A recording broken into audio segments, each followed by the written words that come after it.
The mysterious job. Ethan Carter wiped the sweat off his forehead and sighed. It was another long night in his small repair shop. He had been fixing old ships and broken droids for years, barely making enough money to survive.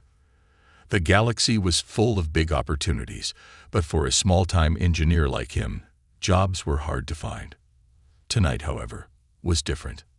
A mysterious message had arrived on his console earlier that evening. It was a high-paying job, offering 10 times more than what he usually earned.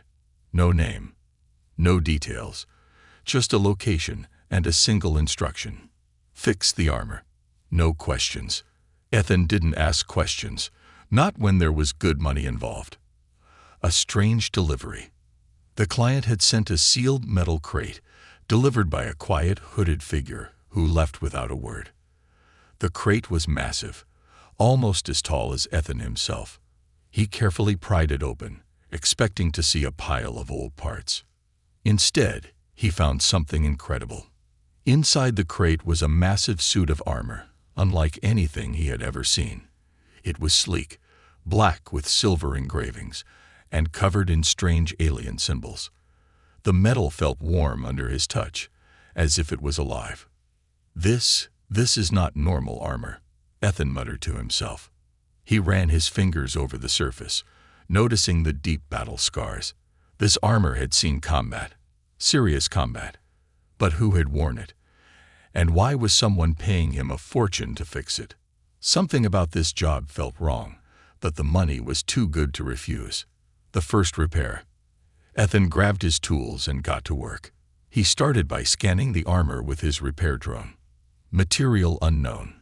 The words blinked on his screen. That was strange. His scanner could identify almost any kind of metal in the galaxy. But whatever this armor was made of, it was something rare. Ignoring the warning, Ethan focused on fixing the damaged joints. He carefully welded the cracks, sealing the deep cuts.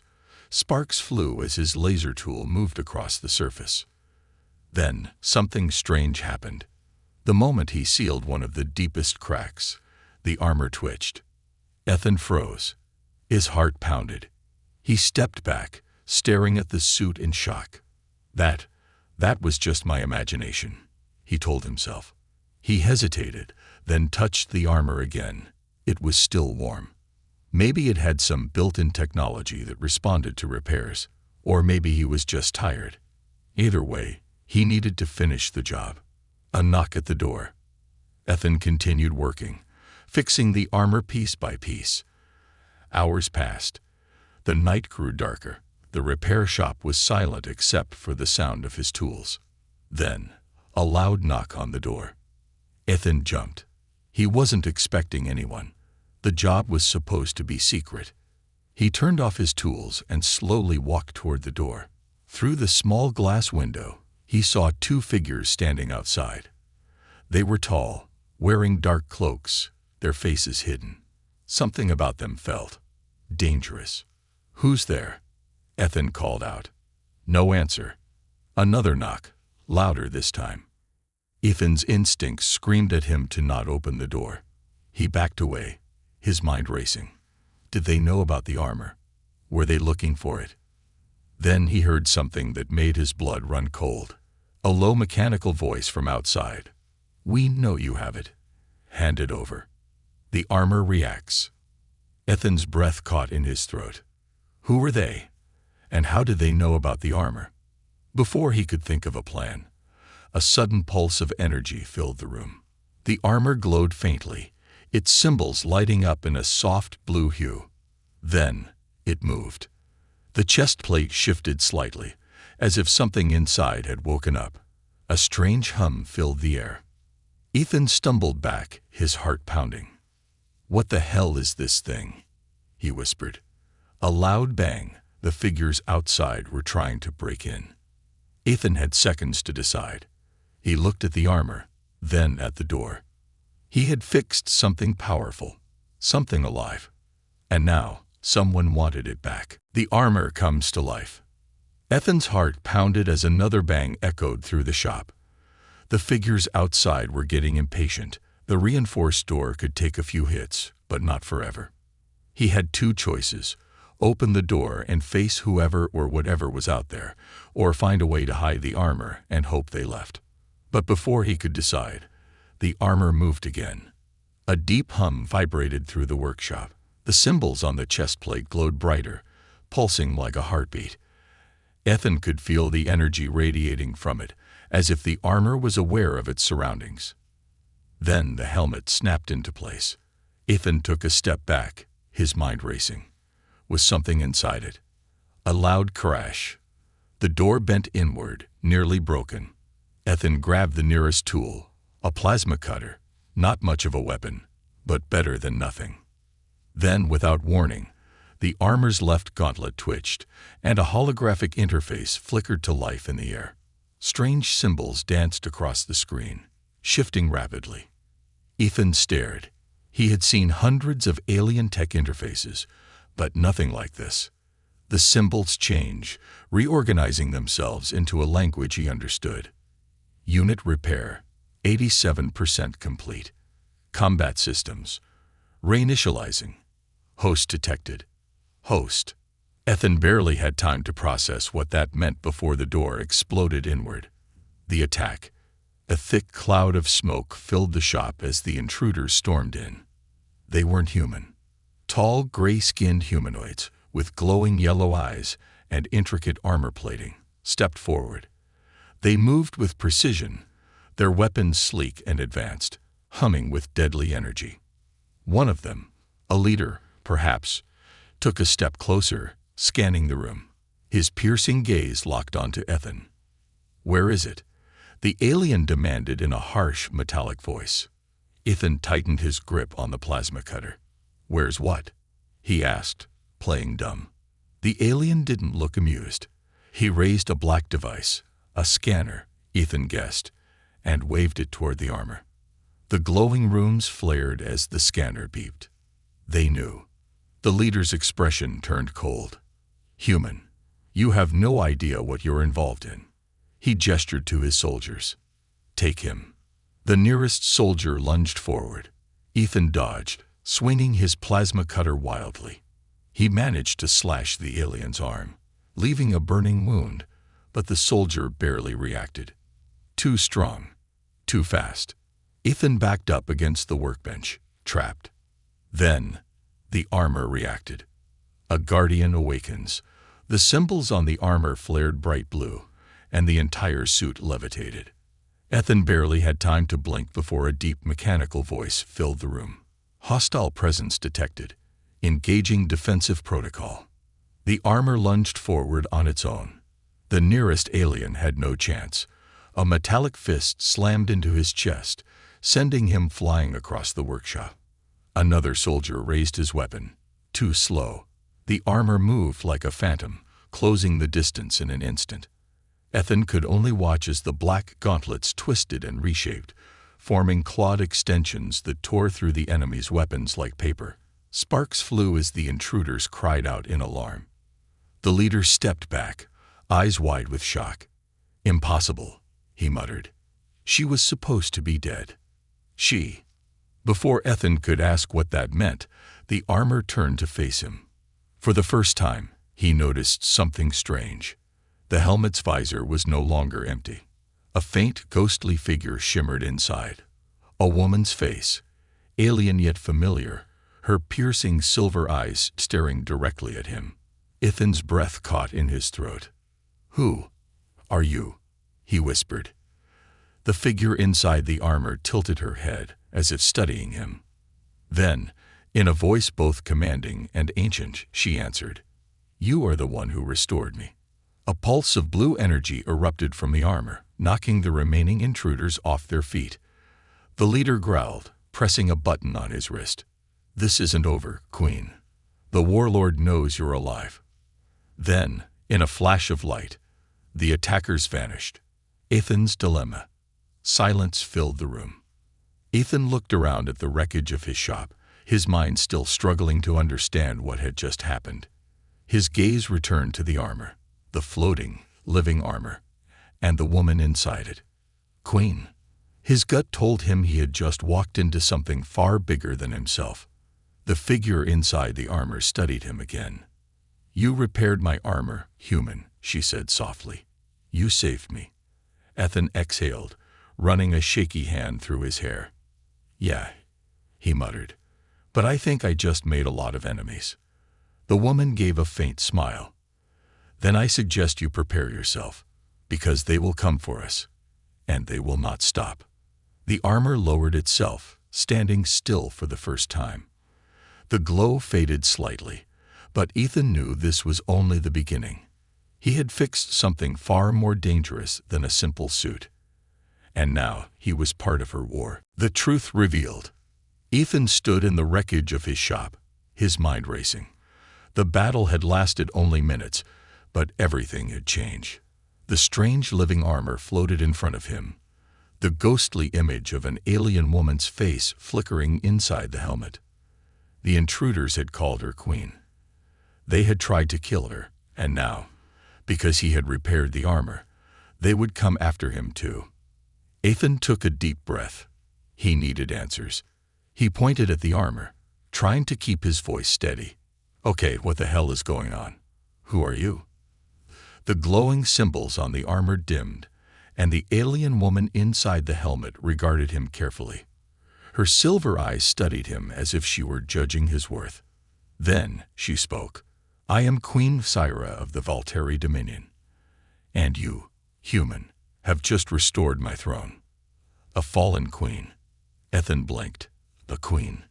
He had heard of the Valteri Dominion before, a powerful alien empire that once controlled dozens of star systems.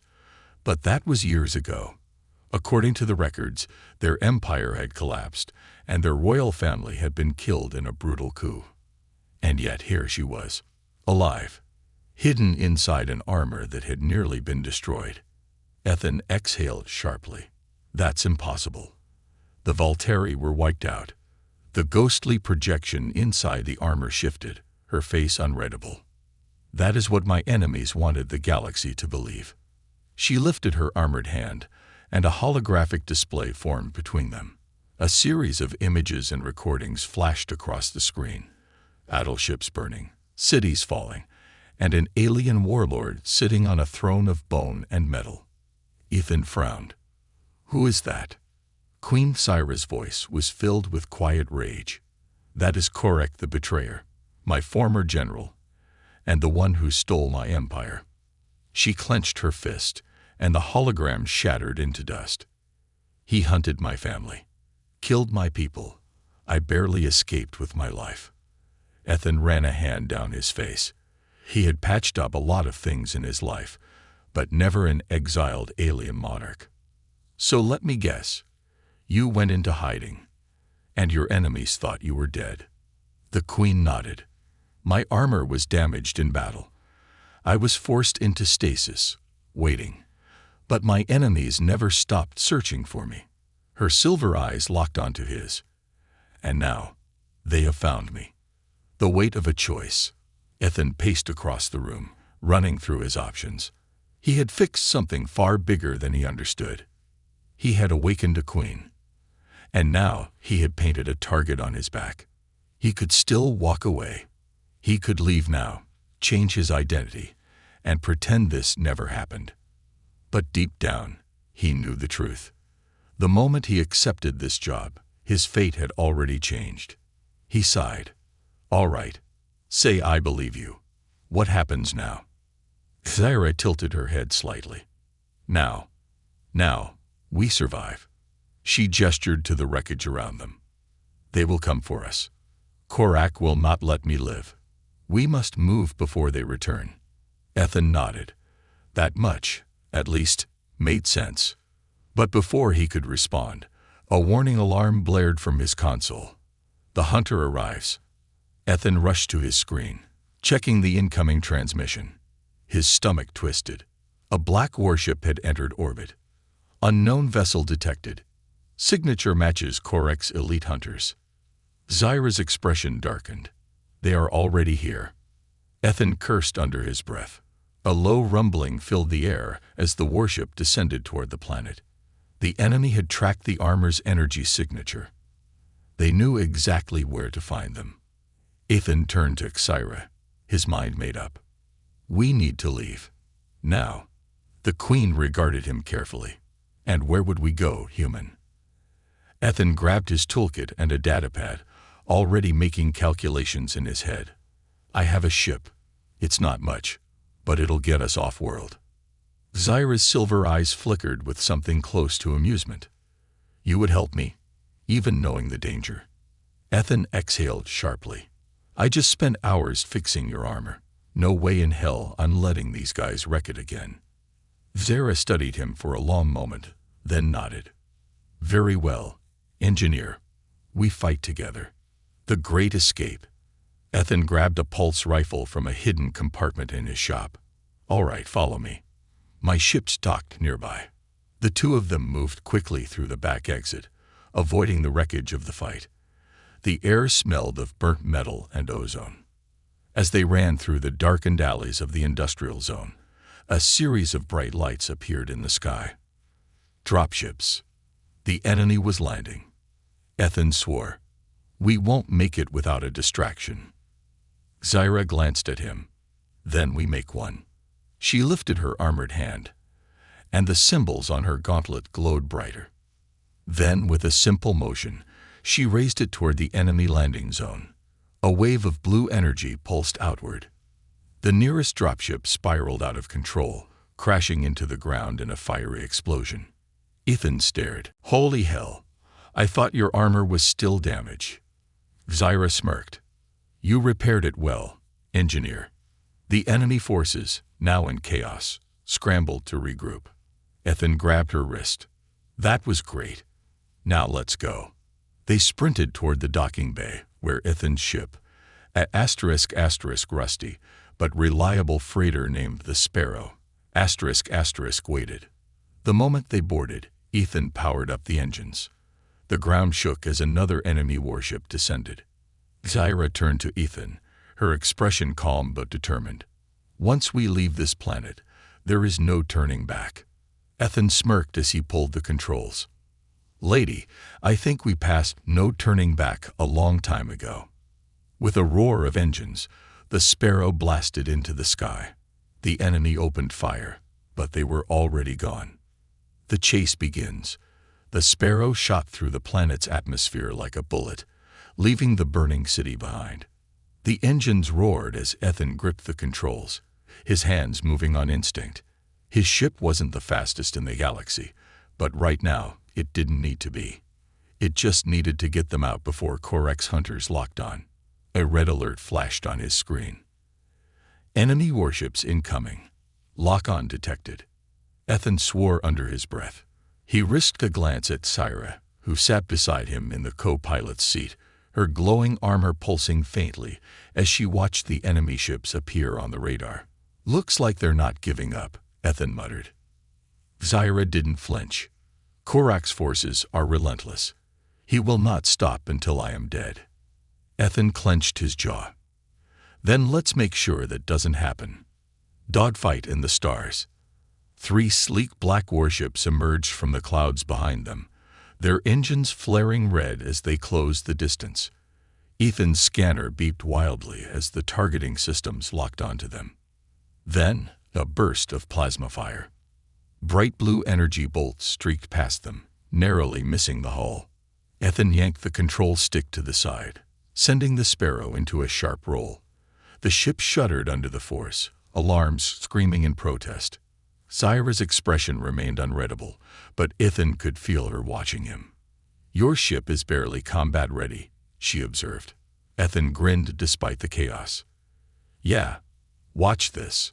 He flicked a manual override, cutting the primary thrusters for half a second.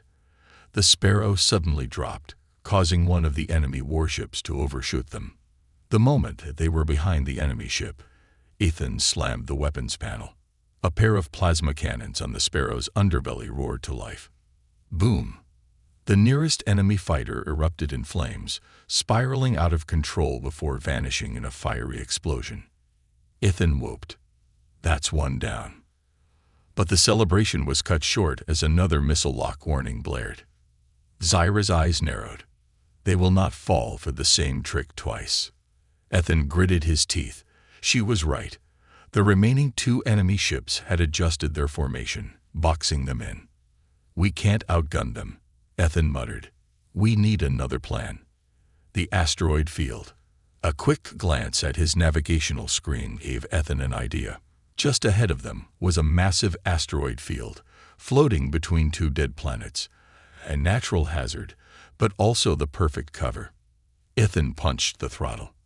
"Hold on," he shouted. The Sparrow rocketed toward the asteroids at breakneck speed, dodging between massive tumbling rocks. The enemy ships followed, firing relentlessly, but their weapons struggled to track the moving targets. Zyra watched the chase unfold, her fingers twitching as she studied the enemy's movements. "They are trying to herd us into a dead zone," she noted. Ethan's brow furrowed. "A dead zone." Zyra's expression darkened. "Ahead, there is a gravitational anomaly. If we enter it, we may not escape." Ethan checked the scanners. Sure enough, a massive gravity well was forming ahead, slowly pulling in space debris and asteroids. It was an artificial trap, likely placed by Korak's forces to eliminate fleeing ships. If they got too close, the Sparrow wouldn't have enough power to break free. Ethan cursed. "So they're boxing us in from both sides." The enemy ships fired again. A direct hit this time. The Sparrow shook violently, sparks flying from the control panels. "Shields at 24%, the onboard AI reported." Ethan knew they wouldn't survive another hit.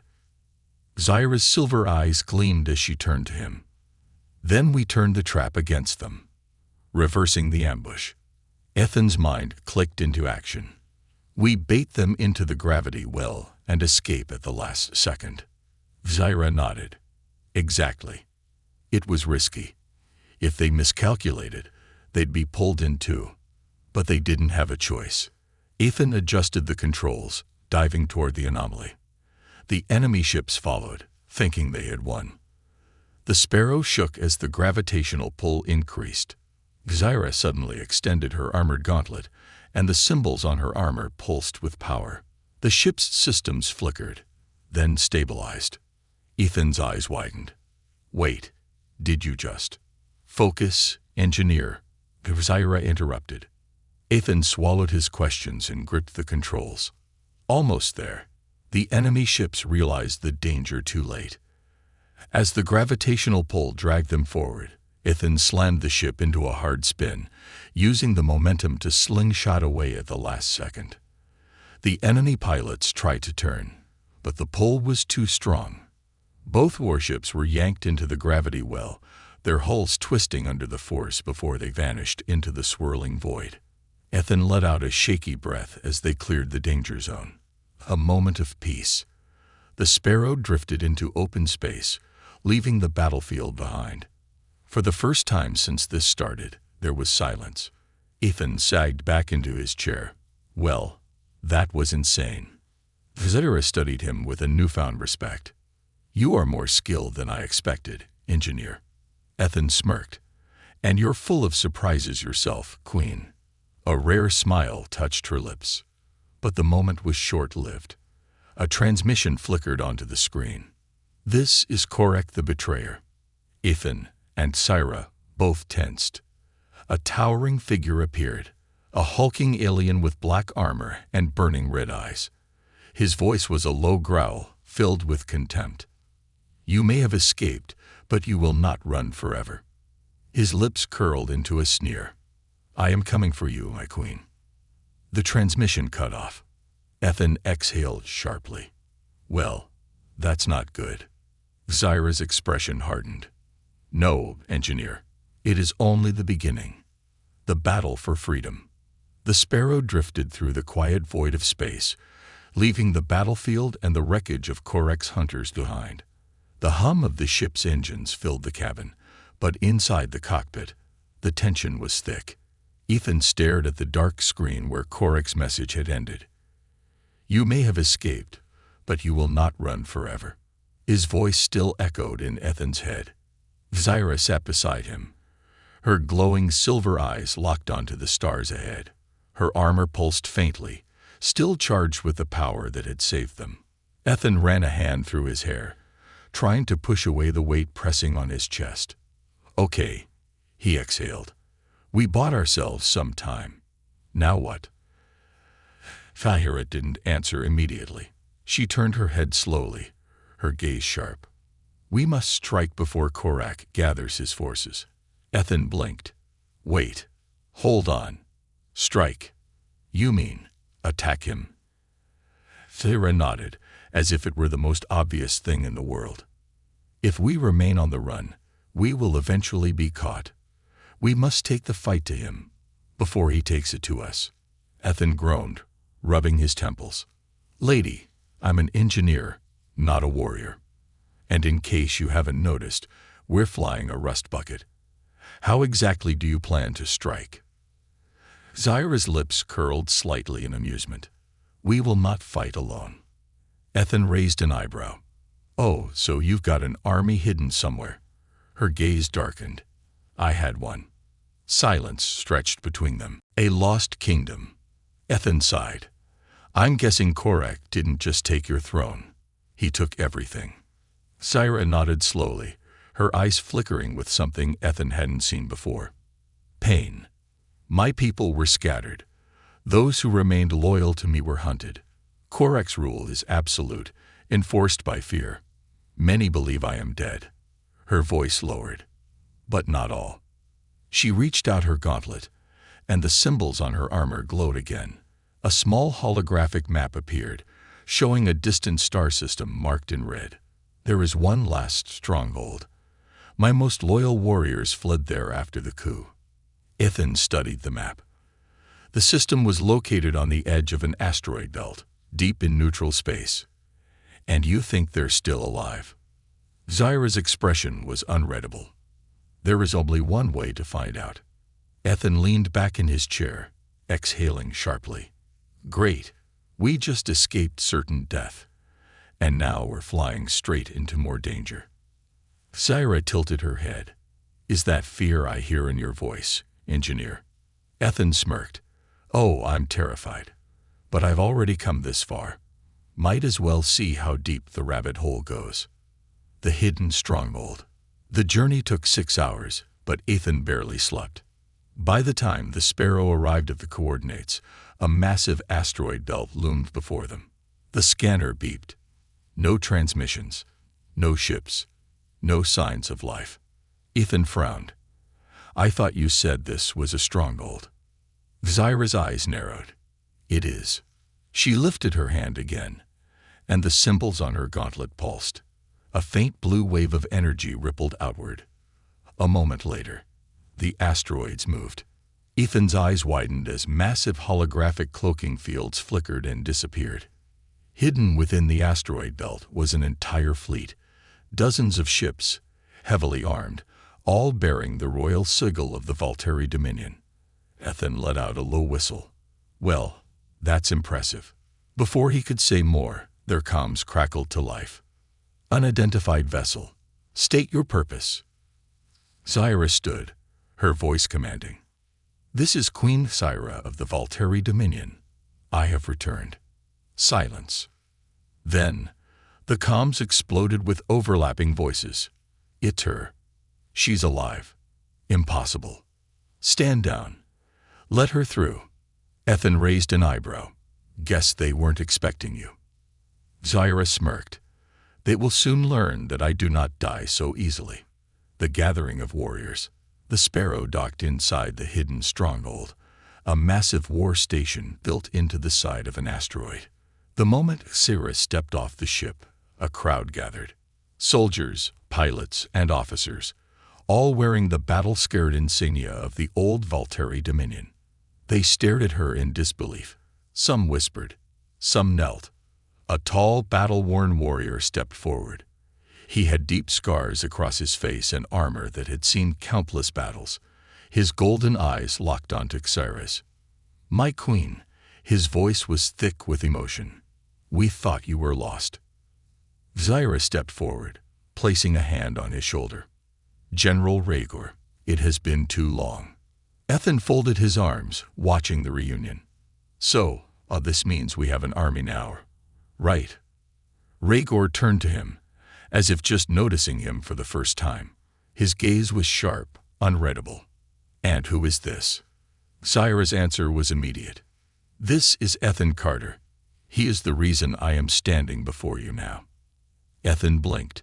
Whoa, hold on. I just fixed your armor. And in doing so, you have restored our hope. Zyra's eyes burned with intensity. He is with us now.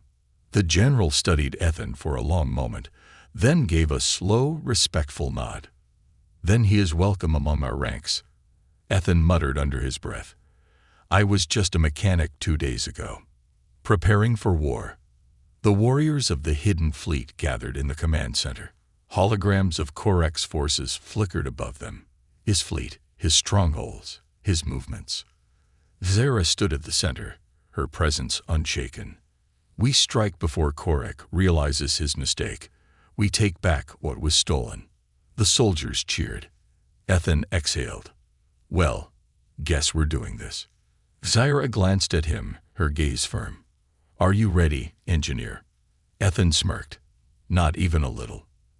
Zyra's lips curled into a rare smile. Good. That means you are prepared. As the fleet began preparations for war, Ethan couldn't shake the feeling that this was only the beginning, and that, whether he liked it or not, he had just become part of something much bigger than himself. Infiltrating the enemy's base. The war room inside the hidden Valteri stronghold was alive with activity. Tactical officers, battle-scarred warriors, and ship commanders gathered around the glowing holographic map of Korek's fortress world, Traxxas Prime. The fortress was a monstrous planetary stronghold, heavily fortified, surrounded by Korek's elite fleet. No ships entered or left without authorization. The planetary defenses were some of the strongest in the sector. Attacking it head-on was suicide. And yet, Queen Zyra stood at the center of it all, her presence commanding. Traxxas Prime is the heart of Korek's empire, she declared. We will strike at that heart and cut the head from the snake. Ethan rubbed his temples, staring at the impossible battlefield laid out before them. Okay, love the enthusiasm, really. But how do you plan to get past the most fortified base in the galaxy? General Rhaegor folded his arms. We have 3 capital ships, 20 strike cruisers, and an elite ground force. Ethan whistled. Sounds impressive. Rhaegor's golden eyes narrowed. Against Korek's fleet of 50 warships, orbital defense platforms, and thousands of trained enforcers, we are outmatched. Ethan blinked. Okay, so, less impressive. The war room fell silent. A direct assault would be annihilation. Zyra's eyes gleamed with calculation. Then we do not attack from the outside. We strike from within. The room shifted as everyone turned to her. We infiltrate Traxxas Prime. We take control of the planetary defense systems and turn Korek's own fleet against him. Ethan let out a low laugh of disbelief. Oh, so now we're just sneaking into an impenetrable fortress. That's our plan. Zyra smirked. Is that fear again, engineer? Ethan shook his head. Oh no, not fear. Just good old-fashioned panic. The plan. A holographic projection shifted, revealing Traxxas Prime's security network. The fortress had one weakness, an underground supply network. Korek's warships required a constant supply of energy cores and weapons. Cargo freighters arrived daily, bringing in supplies from nearby systems. The lower docking ports were less guarded than the main strongholds. That was their entry point. We hijack one of the freighters. Tyra explained. We enter through the lower docks disguised as cargo crew. Ethan's eyebrows shot up. Okay, but once we're inside, what's stopping them from realizing we're not delivery drivers? Zyra tapped a control on her gauntlet, and a blue light rippled across her armor. In an instant, her entire appearance changed. Her sleek, glowing armor was replaced by a standard cargo uniform. Even her facial structure had altered slightly. Ethan stared. Whoa, holo disguise tech. Zyra nodded. A gift from the old empire. It will allow us to move unnoticed, if we act the part. Ethan smirked. So, what? I have to pretend to be a cargo worker. Hidlett tilted her head. You already look the part. Ethan scowled. Wow. Rude. The infiltration begins. 12 hours later, Ethan, Zyra, and a small team of elite infiltrators were aboard a stolen supply freighter, disguised as workers. Their cargo bay was filled with legitimate energy cores, enough to ensure they wouldn't be flagged as suspicious. As they approached Draxus Prime, the massive planetary fortress loomed ahead. Incoming transmission, the pilot whispered. A deep mechanical voice crackled through the comms. Freighter 092X, state your cargo and authorization codes. Zyra, her voice calm and collected, responded. Authorization, Delta 712. Cargo manifest, energy cores, primary deck supply. Manifest verification required. A long pause. Ethan held his breath. Then, codes verified. Proceed to docking bay 47. Ethan exhaled. Well, that was easy. Zyra gave him a look. Do not lower your guard. The hard part has not begun. The freighter descended, weaving between Korek's capital ships until it entered a massive docking bay built into the side of the fortress. As the ship landed, Ethan felt his stomach tighten. They were officially inside enemy territory. Inside the fortress. As the loading ramp opened, Ethan forced himself to act natural.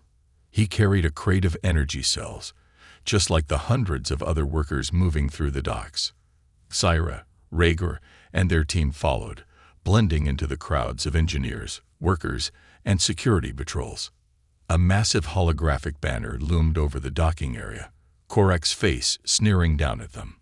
Loyalty is strength. Ethan rolled his eyes. Wow, real original dictator vibes here. Zyra didn't respond. She was already scanning the area, her mind focused on the mission. They had 3 primary objectives. Reach the security control room, disable alarms and surveillance, take control of the orbital defense network, turn Korek's own turrets against his fleet, get out alive. Simple, except it never was. Mission compromised. They made it through the lower halls unnoticed, moving like any other workers. But as they neared the security wing, Zyra suddenly froze. Ethan stiffened. What? Her eyes locked onto a squad of enforcers moving toward them. At the front was a towering black-armored figure. Ethan's stomach dropped. It was Korek. The warlord had come personally, and he was looking straight at them.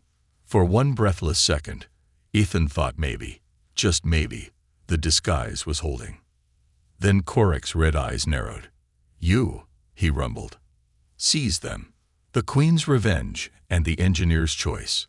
The moment Korek's red eyes locked onto them, Ethan's blood ran cold. The disguise had failed. A dozen heavily armed enforcers surrounded them instantly, weapons raised. The docking bay, once filled with workers and machinery, had turned into a trap. Korek stood at the center of it all, his massive black armor gleaming under the harsh lights. His burning red eyes focused on one person, Zyra. His lips curled into a cruel smirk. So, the dead queen walks again. Zyra stood tall, unshaken. Her voice was like steel. Korek, I see your arrogance has not faded. Korek chuckled darkly. You are brave to come here, little queen. Brave and foolish. He gestured to his soldiers. Take them. The enforcers moved in. The fight begins. Zyra acted first. Before the nearest enforcer could grab her, her armor pulsed with a brilliant blue light. The holographic disguise fizzled away, revealing the fully restored battle armor of the Valtteri Queen. Ethan barely had time to react before she struck. With inhuman speed, Zyra lunged forward, slamming her armored fist into the nearest enforcer's chest. The impact sent him crashing into the wall, unconscious. The remaining soldiers opened fire, but Zyra was already moving. Her armor's energy shields flared to life. absorbing the incoming plasma blasts. With a sweep of her arm, she released a shockwave of blue energy, knocking half the guards off their feet. Ethan, realizing he was about to die if he didn't do something, grabbed a nearby shock baton from a fallen guard. Not exactly a rifle, but it would have to do. General Rhaegar and the rest of their teams sprang into action. Blaster fire erupted across the bay. Ethan ducked behind a cargo container, narrowly avoiding a bolt of plasma. He peeked out and spotted an enforcer reloading his weapon. Ethan took his chance. He sprinted forward and slammed the baton into the enforcer's back. A crackling jolt of electricity surged through the enemy's armor, dropping him instantly. Ethan let out a breath. Okay, that actually worked. But then, a shadow fell over him. Ethan turned, just in time to see Korak towering over him. The warlord's fist slammed into Ethan's chest, lifting him off his feet and sending him flying across the bay. Ethan crashed into a pile of crates, gasping as pain shot through his ribs. Korak didn't even look at him. His focus was on Syra. "You are nothing without your people, Queen," he sneered. "You have already lost." Syra wiped a streak of blood from her lips and smiled. "Have I?" A deep rumbling sound filled the air. "The fleet strikes." Ethan looked up and saw dozens of flashing lights in the sky. The hidden Valtteri fleet had arrived. "Now," Syra commanded.